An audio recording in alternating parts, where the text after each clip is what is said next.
شینا کے ساتھ اس کی وہ ملاقات پہلی اور آخری ملاقات نہیں تھی۔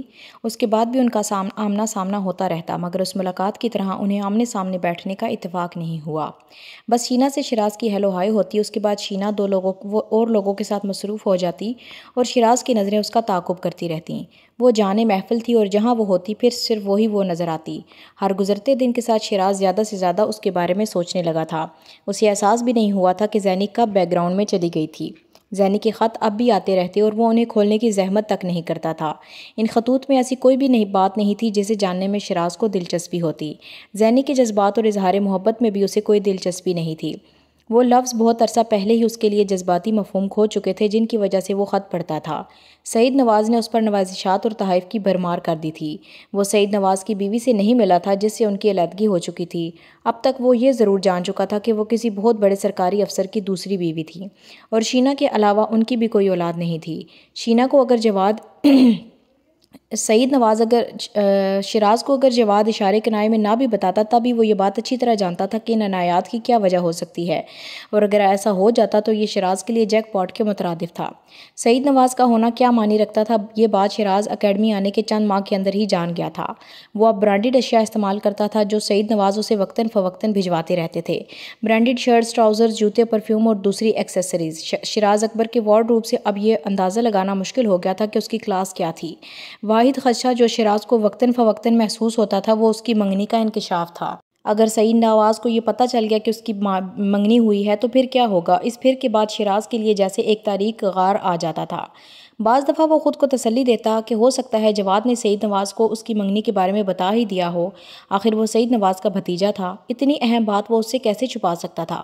مگر پھر اسے خیال آتا کہ جواد نے اس سے کہا تھا کہ اس نے یہ بات سعید نواز کو نہیں بتائی۔ آخر ایک منگنی کی حیثیت ہی کیا تھی؟ لیکن اس کی سمجھ میں نہیں آ رہا تھا کہ وہ اس منگنی سے جان کیسے چھڑائے۔ کسی وجہ کے بغیر منگنی توڑنا خاندان بھر میں اسے اور اس کے خاندان بھر کو خفت اور رسوائی کا نشانہ بناتا۔ شیراز کو تو خیر اس بات کی پرواہ نہیں تھی، اس کی ملامت کی اسے کیا پرواہ ہو سکتی تھی؟ مسئلہ اس کے اپنے والدین کا تھا، آخر وہ کس طرح ان کو یہ منگنی توڑنے پر آمادہ کرتا۔ میں کسی دن تمہارے گھر آنا چاہتا ہوں۔ بالآخر سعید نواز نے وہ بات کہہ ہی دی جسے سننے کے لیے شیراز بے صبری سے انتظار کر رہا تھا۔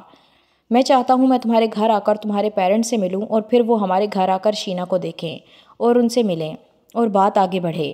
انہوں نے یہ بات اتنی اچانک کہی تھی کہ توقع ہونے کے باوجود شیراز ایک دم بوکھلا گیا۔ تمہیں تو اندازہ ہوگا ہی کہ شینا تمہیں کتنا پسند کرتی ہے۔ شیراز نے چونک کر سعید نواز کو دیکھا۔ اس کے تو وہم و گمان میں بھی نہیں تھا کہ شینا اسے پسند کرتی ہے۔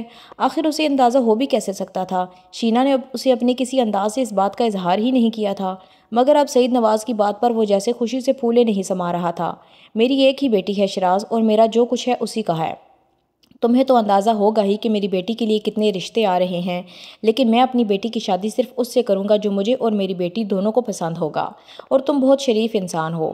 پیسے کی مجھے کوئی پرواہ نہیں، وہ میں اپنی بیٹی کو دے سکتا ہوں، لیکن میں چاہتا ہوں کہ جسے میں اس کے لیے منتخب کروں وہ بھی اس کا اسی طرح خیال رکھے جس طرح میں رکھتا ہوں، اور تم ایک بہت اچھے انسان ہو، مجھے یقین ہے کہ شینا تمہارے ساتھ بہت خوش رہے گی۔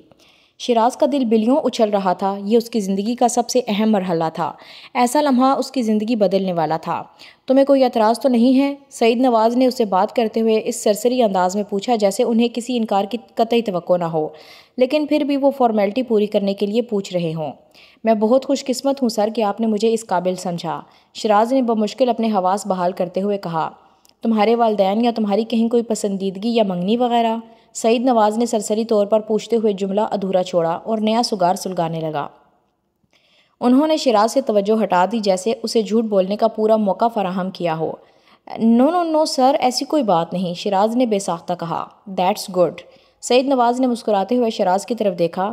اوکے، پھر تم اپنے والدین سے اس بارے میں بات کرو، میں چاہتا ہوں بات آگے بڑھے۔ سعید نواز نے اس کے لیے سب سے مشکل مرحلہ طے کرنے کی طرف اشارہ کیا۔ اکبر اور نسیم بے حد ہکا بکا انداز میں شیراز کا منہ دیکھ رہے تھے۔ وہ سعید نواز سے بات ہونے کے اگلے ہی ویکینڈ پر گھر آیا تھا اور بلا توقف اور تکلف اس نے نسیم اور اکبر سے زینب کے ساتھ شادی سے ناپسندیدگی کا اظہار کیا تھا۔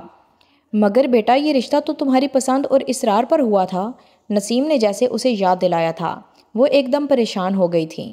بے وقوفی اور حماقت تھی میری، اور آپ لوگوں نے بھی مجھے سمجھانے کی کوشش نہیں کی، شیراز نے بے حد تل ملا کر کہا۔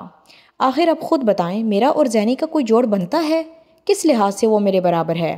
شیراز نے اپنے معمولی صورت کو بالکل نظر انداز کرتے ہوئے کہا، پہلے میٹر ریڈر باپ کی وجہ سے شرمندگی کا سامنا کرتا رہا، اب کلرک سسر کی وجہ سے مصیبتوں میں اضافہ کر لوں۔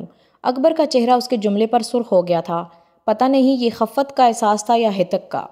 لیکن بیٹا، اتنے سال پرانی منگنی توڑنا آسان بات نہیں ہے۔ خاندان والے کیا کہیں گے؟ نسیم نے اسے سمجھانے کی کوشش کی۔ جہنم میں جائیں خاندان والے، ان 2 ٹکوں کے لوگوں میں مجھے کوئی اہمیت نہیں ہے۔ ان 2 ٹکے کے لوگوں کو میں اہمیت نہیں دیتا، شیراز نے خود سری سے کہا۔ لیکن کیا وجہ بتائیں انہیں ہم؟ صرف یہ کہ تمہیں ضیاء کی حیثیت سے اعتراض ہونے لگا ہے؟ اکبر نے اس بار قدرے سختی سے کہا۔ اور پھر منگنی توڑ بھی دیں تب بھی کون سی لینڈ لارڈ کی بیٹی بیاہ کرائے گی یہاں؟ اپنے ہی جیسے لوگوں میں رشتہ ہوگا تمہارا۔ نسیم نے جیسے اسے یاد دہانی کروائی۔ ضروری نہیں کہ اپنے ہی جیسے لوگوں میں ہو، ایک بہت بڑا سرکاری افسر اپنی اکلوتی بیٹی کی شادی مجھ سے کرنا چاہتا ہے، شیراز نے بے حد فخریہ انداز میں اطلاع دی۔ سرکاری افسر؟ اکبر نے قدرے حیرانی سے کہا۔ ہاں، سرکاری انکم ٹیکس کمشنر۔ وہ یہاں آپ سے ملنے آنا چاہتے ہیں، اسی مقصد کے لیے۔ میں نے انہیں یہ نہیں بتایا کہ میری منگنی ہو چکی ہے۔ شیراز سعید نواز اور شیرہ کے بارے میں اکبر اور نسیم کو بتا رہا تھا اور وہ قدرے بوکھلائے ہوئے انداز میں اس کی باتیں سن رہے تھے۔ وہ اگلے ہفتے یہاں آپ سے ملنے آئیں گے، آپ ان سے میری منگنی کے بارے میں کوئی بات مت کیجیے گا، وہ حتمی انداز میں کہتے ہوئے وہاں سے اٹھ کر چلا گیا، اور نسیم اور اکبر بے حد پریشانی کے عالم میں وہیں بیٹھے رہے۔ کسی وجہ کے بغیر اس طرح منگنی توڑنے کے لیے انہیں خاصی ہمت اور جرت کی ضرورت تھی، جو وہ دونوں میاں بیوی اس وقت اپنے اندر نہیں کر پا رہے تھے۔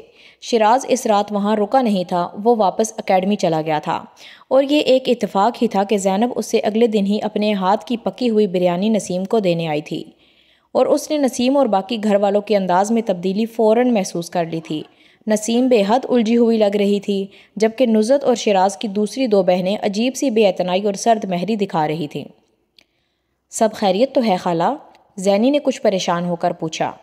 ہاں، سب ٹھیک ہے، نسیم نے قدرے گڑبڑا کر کہا اور سلائی میں مصروف ہو گئیں۔ شیراز تو ٹھیک ہے نا؟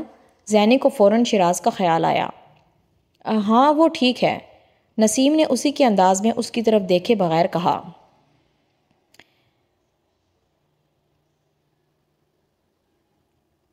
نسیم بے حد الجھی ہوئی لگ رہی تھی، جبکہ نزہت اور شیراز کی دوسری 2 بہنیں عجیب سی بے اعتنائی اور سرد مہری دکھا رہی تھیں۔ سب خیریت تو ہے خالہ؟ زینی نے کچھ پریشان ہو کر پوچھا۔ ہاں، سب ٹھیک ہے، نسیم نے قدرے گڑبڑا کر کہا اور سلائی میں مصروف ہو گئیں۔ شیراز تو ٹھیک ہے نا؟ زینی کو فوراً شیراز کا خیال آیا۔ ہاں، وہ ٹھیک ہے، نسیم نے اسی کے انداز میں اس کی طرف دیکھے بغیر کہا۔ زینی سوچ میں پڑ گئی، اگر شیراز بھی ٹھیک ہے اور گھر میں بھی کوئی مسئلہ نہیں تو پھر آخر مسئلہ ہے کیا؟ زینی، تم بھی اپنے گھر پر رہا کرو۔ اس سے پہلے کہ زینی نسیم سے کوئی اور سوال کرتی، نزہت نے بریانی کی خالی پلیٹیں دیتے ہوئے اس سے کہا۔ اس کا لہجہ بے حد کٹیلا تھا، مگر زینی نے اس کی بات کو مذاق سمجھا اور ہنستے ہوئے کہا، یہ بھی میرا ہی گھر ہے، کیوں خالہ؟ اس نے نسیم کی طرف دیکھتے ہوئے پوچھا، جو ایسے موقعوں پر اس کی حمایت میں بولتی تھی، مگر آج انہوں نے اسے بالکل نظر انداز کر دیا تھا۔ وہ سلائی مشین کی سوئی میں دھاگہ ڈالنے میں مصروف رہیں، یا کم از کم انہوں نے یہی ظاہر کیا تھا۔ اپنا گھر ہی صرف اپنا ہوتا ہے، اس بار نزہت نے قدرے سنجیدگی سے کہا۔ اس بار زینی نے قدرے چونک کر اسے دیکھا۔ اس سے پہلے کہ وہ کچھ کہتی، نسیم نے مداخلت کی۔ نزہت، جاؤ تم اندر سے جا کر میرا سوٹ لے آؤ، کاٹنا ہے مجھے، اور زینی، تم نفیسہ کو میرا سلام دینا۔ یہ جیسے نسیم نے زینی کو جانے کا اشارہ کیا تھا۔ زندگی میں پہلی بار اسے پکڑ پکڑ کر بٹھانے کی بجائے جانے کا کہا جا رہا تھا۔ زینی چند لمحوں کے لیے کچھ سمجھ نہیں پائی۔ جی خالہ۔ وہ قدرے الجھی ہوئی وہاں سے باہر آ گئی۔ اپنے گھر واپس آ کر وہ بہت دیر تک پریشان بیٹھی رہی۔ ربیہ نے اس کی پریشانی اور خاموشی کو نوٹ کیا۔ کیا ہوا؟ کچھ نہیں، زینی نے بات ٹالنے کی کوشش کی۔ کچھ نہیں تو اس طرح منہ لٹکا کر کیوں بیٹھی ہو؟ اور آج خالہ کے گھر سے اتنی جلدی کیسے آ گئیں؟ زینی کچھ دیر خاموش رہی، پھر اس نے ربیہ سے کہا، آج خالہ کے گھر میں سب کا رویہ بہت عجیب تھا۔ کیا مطلب؟ ربیہ بھی چونک کر سنجیدہ ہو گئی۔ زینی نے آہستہ آہستہ اسے ساری بات بتائی۔ تم بھی نہ زینی، چھوٹی چھوٹی بات پر پریشان ہو جاتی ہو، کوئی مسئلہ ہوگا ان کے گھر، اور ہو سکتا ہے نزہت کے رشتے کا ہی کوئی مسئلہ ہو۔ تمہیں تو پتہ ہے نزہت کے رشتے کی وجہ سے خالہ اور خود نزہت بھی کتنا پریشان ہے۔ ربیہ نے بے حد لاپرواہی سے زینی کی پریشانی کا مذاق اڑاتے ہوئے کہا۔ ہاں مگر تمہیں تو پتہ ہے میں خود نماز پڑھ کر نصرت کے لیے کتنی دعا کرتی ہوں۔ مجھے پتہ ہے خالہ، خالو اور خود شیراز کتنا پریشان ہے اس وجہ سے۔ پھر نصرت مجھ سے کیوں اتنا ناراض ہے؟ زینب متفکر ہوئی۔ ناراض نہیں، پریشان ہے وہ، اور چھوڑو ان باتوں کو۔ 4 دن بعد وہ خود ہی ٹھیک ہو جائے گی، پھر پوچھ لینا اس سے آج کے واقعے کے بارے میں۔ ربیہ نے اسے تسلی دی، مگر وہ دونوں نہیں جانتی تھی کہ ایسے سوال جواب کا موقع ہی نہیں آئے گا۔ زینی دوبارہ کبھی شیراز کے گھر نہیں جا سکے گی۔ یہاں تک آئے ہیں میرے ساتھ تو پلیز چینل کو سبسکرائب کر دینا اور ویڈیو کو لائک کر دینا۔ نیکسٹ ایپیسوڈ جلد ہی اپلوڈ کروں گی۔ اپنا بہت سارا خیال رکھیے گا۔ اللہ حافظ۔